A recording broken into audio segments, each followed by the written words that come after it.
महात्मा जी निकले और महात्मा जी ने थोड़ा खड़े होकर के सुना कि 10 आए थे, 9 ही रह गए, एक बह गया, एक बह गया। और संत की नजर पड़ी कि 10 के 10 खड़े। संत आए पास में, बेटा तुम सब क्यों रो रहे हो? बोले गुरुजी क्या बताएं, 10 आए थे गांव से, एक नदी में बह गया, 9 ही रह गए। संत ने कहा घबराओ मत, वो 10वां कहीं नहीं गया है, वो भी यहीं है। तो बोले गुरुजी हमको क्यों नहीं मिल रहा है? बोले मिलेगा। कैसे कैसे मिलेगा? तो गुरुजी ने हाथ पकड़ा, चलो गिनो। 1, बोले ठीक है, 2, 3, 4, 5, 6, 7, 8, 9। तो बोले यही तो हम गिन रहे थे। सोई गुरुजी ने हाथ पकड़ा, हाथ पकड़ के मोड़ा और मोड़ के वो हाथ उसकी छाती पे धर दिया। कहो 10। अरे मिल गया गुरुजी, आपकी कृपा से मिल गया, आपकी कृपा से मिल गया गुरुजी, मिल गया। अच्छा एक बात बताओ, वो गया ही कहां था जो मिल गया? ये अज्ञान है मात्र। अज्ञानता के कारण हम जान नहीं पा रहे हैं कि सच्चाई क्या है। और अज्ञानता का जीवन में भाव तभी मिटेगा जब कोई ज्ञान लेकर के सदगुरु जीवन में प्रवेश करेगा। प्रेम से कहो राधे राधे। सदगुरु की कृपा होगी। अब जो है कामदेव जल के जब भस्मीभूत हो गया, भस्म हो गया, तब कामदेव की पत्नी रति ने प्रार्थना करी तो भगवान शिव ने वरदान दिया। द्वापर में जब भगवान कृष्ण लीला करेंगे, द्वारिका के राजा बनेंगे, तब तुम्हारे पतिदेव उनके पुत्र बन के जन्मेंगे। उस समय तुम सम्रासुर नाम के दैत्य के यहाँ दासी का काम करना। तुम्हें तुम्हारे पति की बाल रूप में प्राप्ति होगी, तुम उनका लालन पालन करना। जब वो युवा हो जाएं तो पूरी कथा उनको सुना देना, तो उनको अपना पिछला जन्म याद आ जाएगा, याद आ जाएगा। रति जाके भेष बदल के सम्रासुर के यहाँ रहने लगी। और सम्रासुर की और भगवान द्वारिकाधीश की शत्रुता हो गई थी।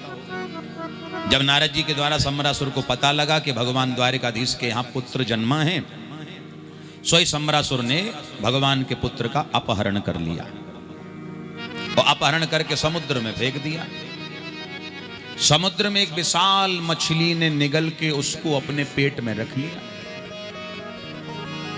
मछुआरों ने जाल डाले, कई मछलियां फंसी, ये भी जाल में फंस गई जिसके पेट में प्रद्युम्न थे। प्रातःकाल वो मछलियां जो है जब बाजार में बेची गईं और काटी गईं, तो एक मछली के पेट से प्रद्युम्न जी जीवित अवस्था में निकली। इसे कहते हैं भगवान की कृपा। जितने तारे गगन में उतने शत्रु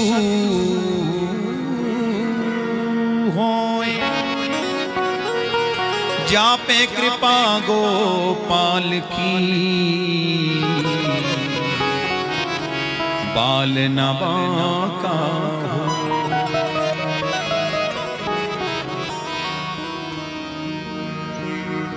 जा पर कृपा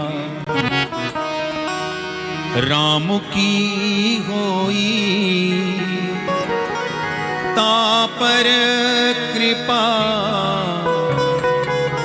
करे सब कोई। जा पर कृपा। जीवित निकले। सम्रासुर के यहां उस बालक को ले जाया गया।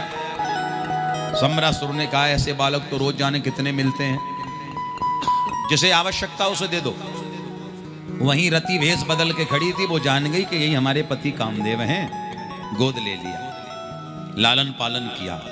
प्रद्युम्न जब युवा हो गए तब महाराज पूरी कथा पिछले जन्म की सुनाई कि आप हमारे पति कामदेव हैं और मैं आपकी पत्नी रति हूं। तब जो है प्रद्युम्न जी को, कामदेव को अपना पूर्व जन्म याद आ गया। सम्रासुर का उद्धार किया है और अपनी धर्म पत्नी रति को लेकर के द्वारिका में पधारे। द्वारिका में भगवान ने दिव्य स्वागत किया और खूब जय जयकार द्वारिका में हुई। अब परीक्षित जी ने सुखदेव जी से एक बड़ा प्यारा प्रश्न किया। गुरुदेव, हमने सुना है कि एक बार द्वारिकाधीश भगवान के ऊपर मणि की चोरी का कलंक लगा था, क्या भगवान ने मणि को चुराया था? बोले नहीं नहीं, भगवान ने मणि चुराई नहीं। फिर बुरे दुनिया के लोग ही बड़े विचित्र होते हैं, एक दूसरे को तो कहीं ना कहीं झूठा आरोप या झूठा कलंकित करते ही करते हैं, वो अवसर लग जाए तो भगवान को भी नहीं छोड़ते। बोलो राधे राधे। ऐसे दुनिया के लोग। कथा सुनाई श्री सत्राजित की महाराज सुखदेव जी ने। सत्राजित स्वतनय